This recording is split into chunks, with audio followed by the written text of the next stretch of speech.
Estamos de volta, então, conforme o combinado. Estamos agora no bloco 4B.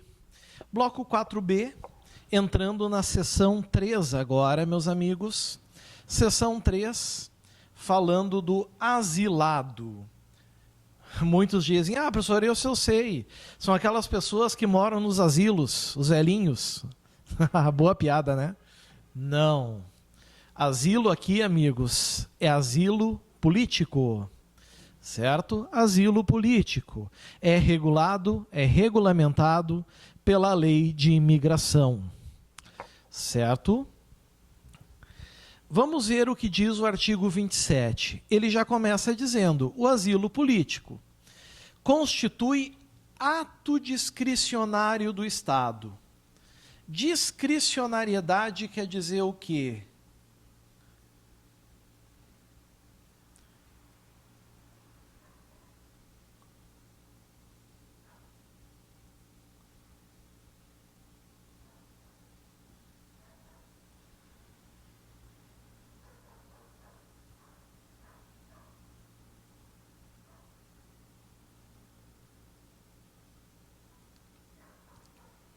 Aqui está. Quer dizer conveniência e oportunidade, certo? Conveniência e oportunidade. Ou seja, o asilo político é um ato discricionário do Estado. Ele concede se ele entender conveniente e oportuno. Não é um ato obrigatório, não é um ato vinculado. É importante sabermos isso. Poderá ser diplomático ou territorial. Ou seja, proteção diplomática, de imunidade ou de território. Certo? Não é um E que tem ali. Vocês precisam cuidar isso a título de prova. Não é um E que tem ali. É um OU que nós temos ali. E será outorgado como instrumento de proteção à pessoa. Então, amigos, quando a gente tem um asilado no Brasil, certo? A gente tem uma pessoa protegida. O Estado protege, desde que ele entenda que isso seja conveniente e oportuno. Como diz ali, desde que seja conveniente e oportuno. Cuidem essa regra. Vem um parágrafo único chamando aquilo que vem toda hora, né? Regulamento. Regulamento disporá sobre as condições para a concessão, ou seja, permitir e manter o asilo. O asilo político. Vocês já devem ter ouvido histórias de pessoas, né, asiladas no Brasil. Isso aí já deve ter passado em noticiários, em revistas, na internet. Vocês já devem ter conhecido muito bem. Certo? Então, cuidado em relação a esse ponto também. O 28, a gente tem que cuidar. Porque o 28 não entra na discricionariedade. O 28, ele é uma norma impositiva. Não será concedido asilo. Certo? O 28, amigos, é proibição de asilo. Proibição. Vedação. Certo? E não é difícil entender. E pode cair na prova. Eu colocaria essa questão na prova.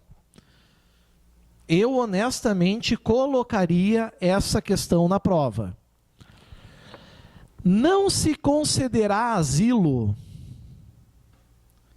proteção, a quem tenha cometido crime de genocídio.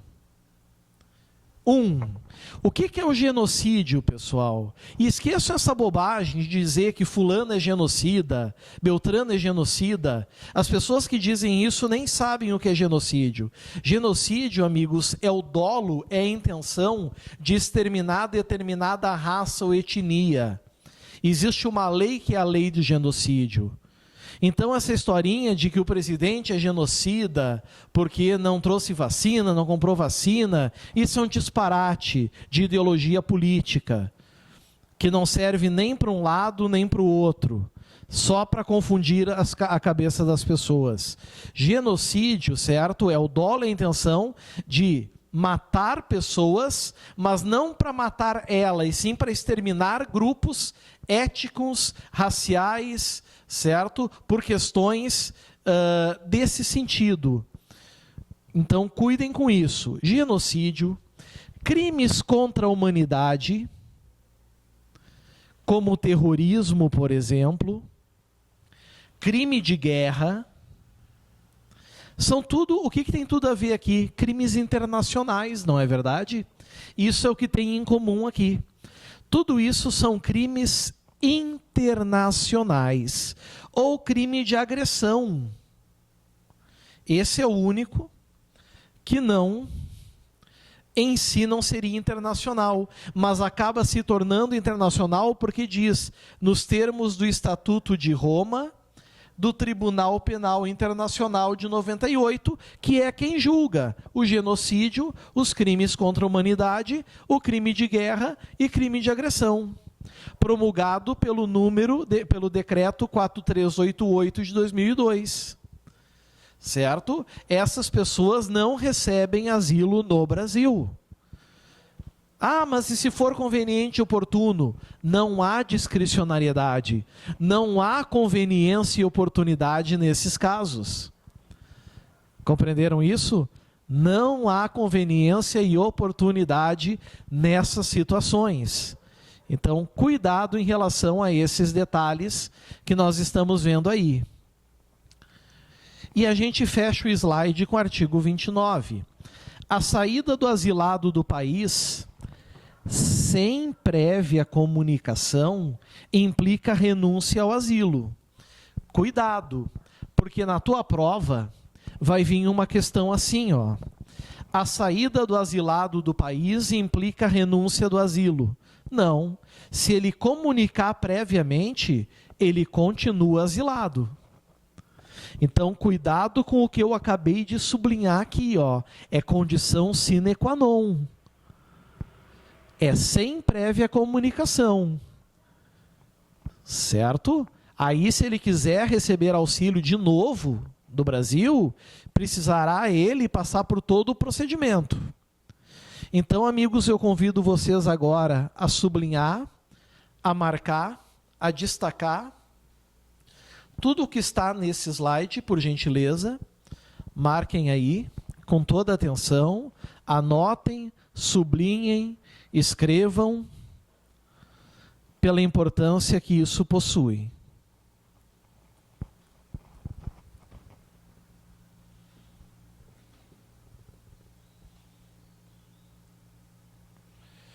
Artigo 30. O artigo 30, amigos, ele é singelo. O artigo 30, coitadinho, ele é singelo, pessoal. Certo? É a autorização de residência. É a autorização de residência. Não é difícil entender ele, tá? Não é difícil entender o nosso queridíssimo artigo 30. É bem fácil compreendê-lo. A residência poderá ser autorizada, vejam qual é a palavra, poderá. É uma prerrogativa.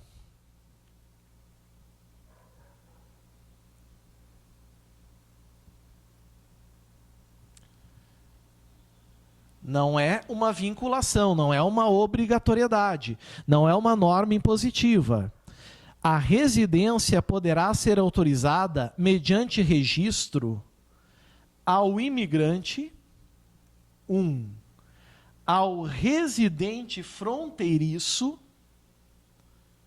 2, ou ao visitante, 3, que se enquadre em uma das seguintes hipóteses, certo? Basta uma delas. Então, tudo é um ou que está aqui. Tudo é um ou que está aqui, certo? Tudo aqui é um ou.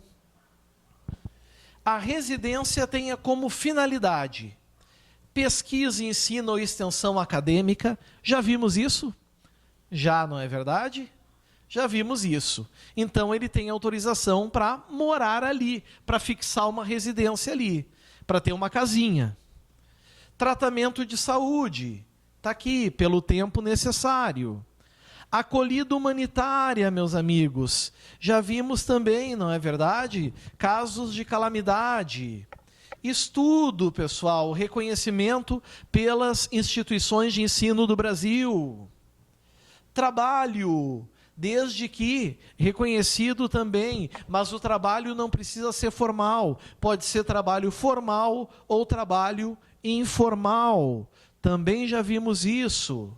Também já analisamos esse ponto. Férias, trabalho, associem com aquele menino de 16 anos. Lembrem sempre dele, certo? Prática de atividade religiosa ou serviço voluntário.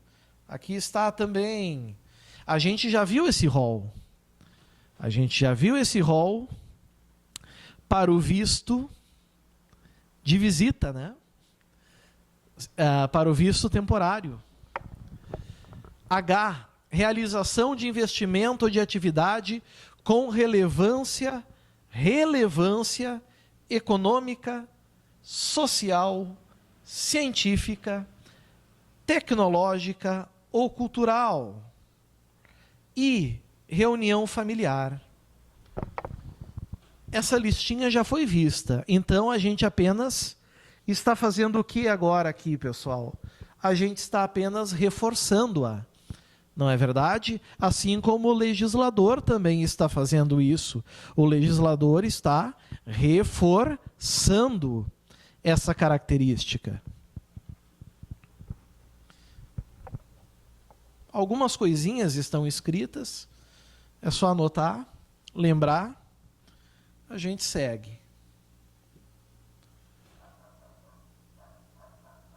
2.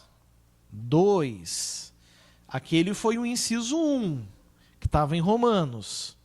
Agora a gente tem o inciso 2 e o inciso 3. Certo? O vetado, a gente deixa de lado. Ele não nos interessa, né? Afinal, o que está vetado, vetado está. Não vai cair na nossa prova. Não vai cair na nossa prova. Então, deixa ele na dele ali, bem de boa na lagoa. Letra A. A pessoa seja beneficiária de tratado em matéria de residência e livre circulação. Está aqui.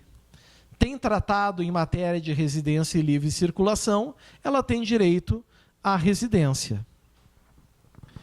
B, seja detentora de oferta de trabalho. Já falamos sobre isso? Já falamos sobre isso. Não adianta buscar no Brasil a oportunidade. Nessas situações aqui, ela já tem que vir com a oferta, comprovando a oferta de trabalho que ela tem. Certo? Comprovando a oferta de trabalho que possui. Lembrem disso, que isso é bastante importante também. 3. Bom, a C. A C é bem fácil, né? Certo? Já tenha possuído a nacionalidade brasileira e não deseje ou não reúna os requisitos para readquiri-la. Significa que em algum momento essa pessoa foi brasileira. Hoje ela não é mais. Certo? Ela quer voltar a ser brasileira? Não. Ela não quer mais voltar a ser brasileira. Ela não tem mais interesse em voltar a ser brasileira. Ah, ela até quer, mas os requisitos não preenchem. Mesma coisa. É concedido, mas naquelas limitações que ali estão. certo? Letra E, refugiada, asilada, proteção ao apátrida, ou seja, seja beneficiária de refúgio, de asilo ou de proteção ao apátrida, dentro das regras dos refugiados, dentro das regras dos asilados ou dentro das regras de proteção ao apátrida, como nós já vimos. Certo? Importante, então, também ter essa característica, ter essa prerrogativa, né? Essas características que aqui estão. Certo? Cuidado, meus amiguinhos, em relação a isso. F. Seja menor nacional de outro país. Cada país tem a sua menoridade. No Brasil, a menoridade é de 18 anos. Ou apátrida, desacompanhada ou abandonado. Desacompanhado significa que tem pessoas responsáveis, mas não estão com ele. Abandonado significa que não tem nenhuma pessoa responsável por ele. Que se encontre nas fronteiras brasileiras. Então é cumulativo.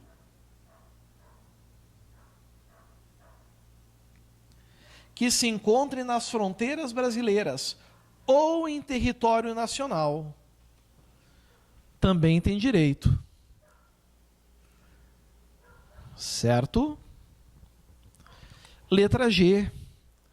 A letra G, amigos, eu vou botar com outra cor aqui, pela importância que possui.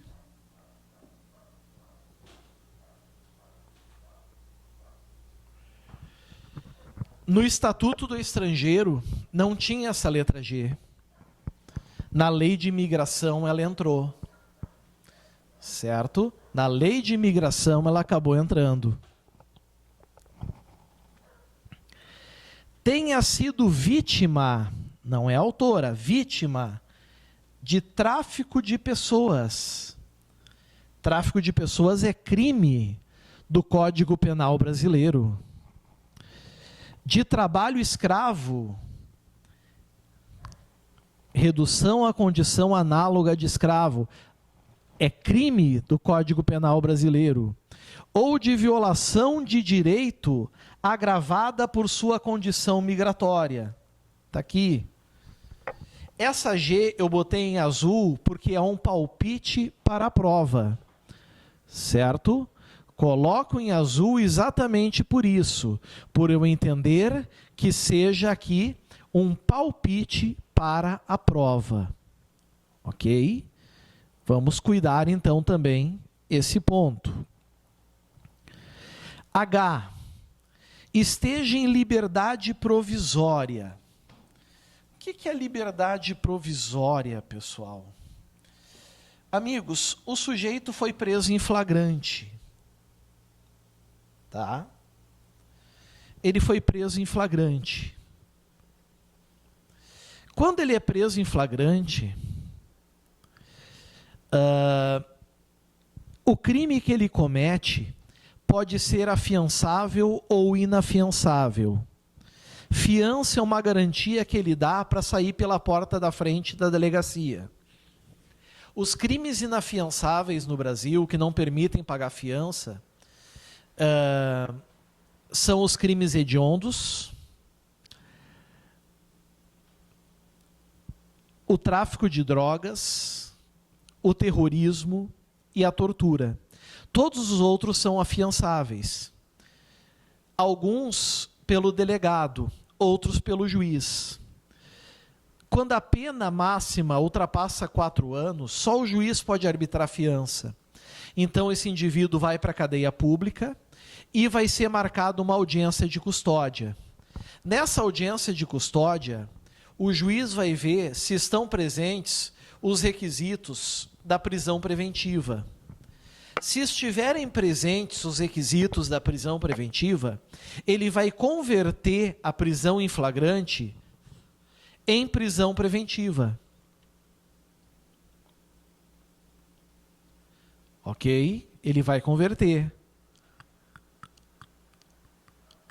Agora, se não estiverem presentes os requisitos, ele vai conceder a liberdade provisória. Ou seja, o indivíduo continuará respondendo ao processo, certo? Ele continuará respondendo ao processo, todavia em liberdade, cumprindo algumas condições.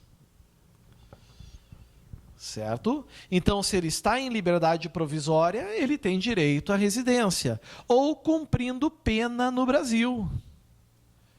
Aí nós estamos falando aqui da figura do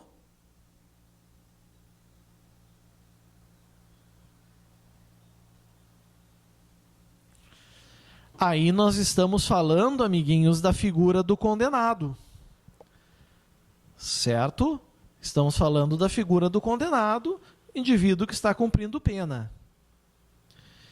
Ah, mas ele não vai estar na penitenciária? Nem sempre. Ele pode ter prisão domiciliar, direito à residência. Inciso 3, outras hipóteses definidas aonde mesmo? Em regulamento. Aqui está. Outras hipóteses definidas em regulamento. E assim fechou, meus amigos. Eu convido a vocês, então, a anotarem, circularem, escreverem, destacarem tudo isso que está em vermelho e principalmente a linha G, que está em azul, pelas chances que pode fazer com que isso venha, claro, a cair em prova, certo? Muito cuidado com esse ponto também. Certinho? Vamos seguir.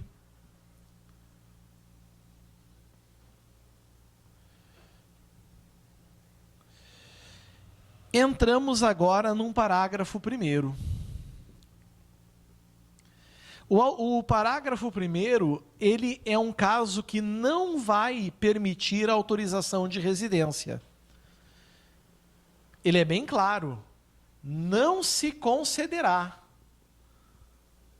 certo? Não se concederá.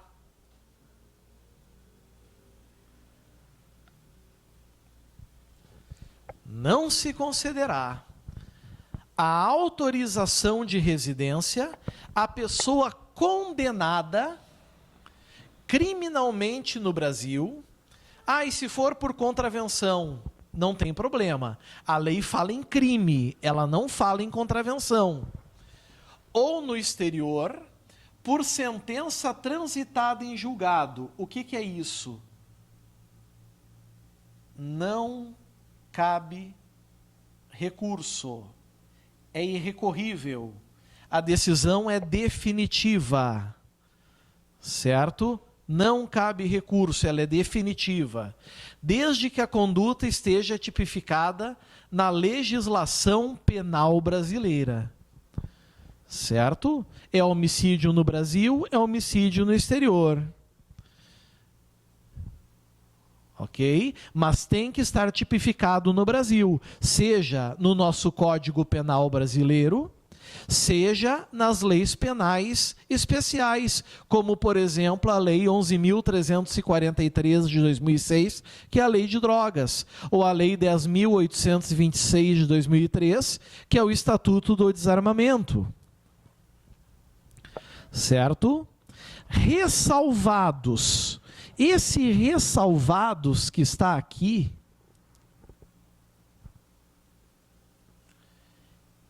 é exceção. E aí eu vou manter o azul. 1. A conduta caracterize impor. Infração de menor potencial ofensivo. Certo? Infração de menor potencial ofensivo. Que são as contravenções, como eu já tinha adiantado a vocês. Contravenções e crimes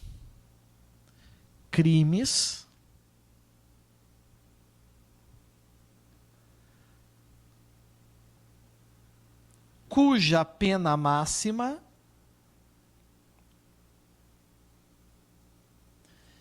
não ultrapasse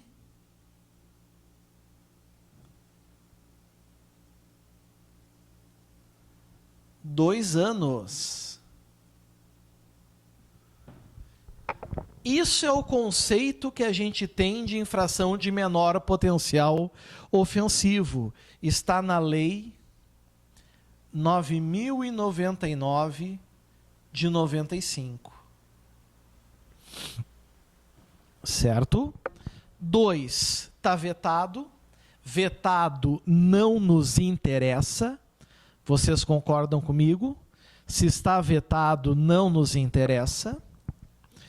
E temos ainda um inciso 3, que diz: a pessoa se enquadre nas hipóteses previstas nas alíneas B, C e I dos incisos e na alínea A do inciso 2 do caput desse artigo. Lá daquela lista que a gente viu já 2 vezes. Eu não vou voltar lá para evitar tautologia, né, pessoal? Mas vocês, com a legislação do lado, é só vocês voltar e fazer a devida indicação, ou então a chamada devida correspondência. 3, está aqui, certo? Parágrafo 2º. Parágrafo 2º. O disposto no parágrafo 1º, ou seja, que não se considerar autorização de residência, não obsta progressão de regime de cumprimento de pena, nos termos da Lei 7.210 de 84. Que lei é essa, pessoal? É a Lei de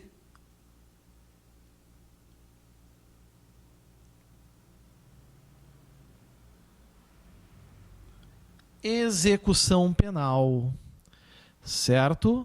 É a Lei de Execução Penal. Ficando a pessoa autorizada a trabalhar, quando assim exigido pelo novo regime de cumprimento de pena. Quais são os regimes de cumprimento de pena que a gente tem? Regime fechado, regime semiaberto, regime aberto, certo? No regime fechado, a pessoa não é autorizada a trabalhar, ela é obrigada a trabalhar. É um dever, porque é falta grave se ela não trabalha. Mas também é um direito, porque 3 dias de trabalho é 1 dia menos de pena. No semiaberto, o trabalho é obrigatório. Nos 3, no aberto, também o trabalho é obrigatório. A diferença é que no regime fechado, a pessoa não é obrigada a trabalhar fora, mas ela é permitido, é autorizado a ela trabalhar fora. Certo? E, por fim, nós temos um parágrafo 3º. Parágrafo 3º. Nos procedimentos conducentes ao cancelamento de autorização de residência e no recurso contra a negativa, então também é recorrível, contra a negativa de concessão de autorização de residência, devem ser respeitados o contraditório e a ampla defesa, ou seja, o chamado devido processo legal. Devido processo legal. Aí está. Contraditório quer dizer o quê? Agora sou eu. Tudo que uma parte fala, se manifesta, a outra também tem o direito de falar, também tem o direito de se manifestar. A ampla defesa quer dizer o quê? Oportunizar a pessoa todos os meios de defesa legítimos e aptos que possam existir.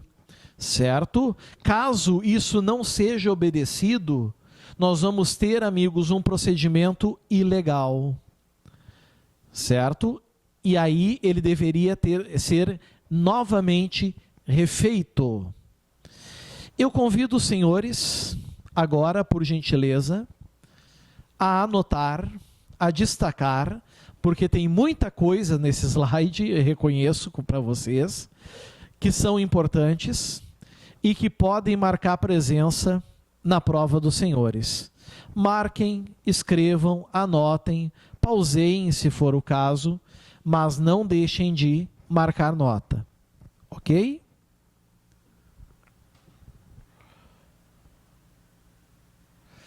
Temos que entrar no artigo 31, mas a gente encerrou a parte B. Agora é hora de tomar um cafezinho, tomar um chazinho, para fazer o fechamento do bloco 4, com a parte C. Aguardo ansiosamente vocês, certo? Um grande abraço, até mais, tchau, tchau.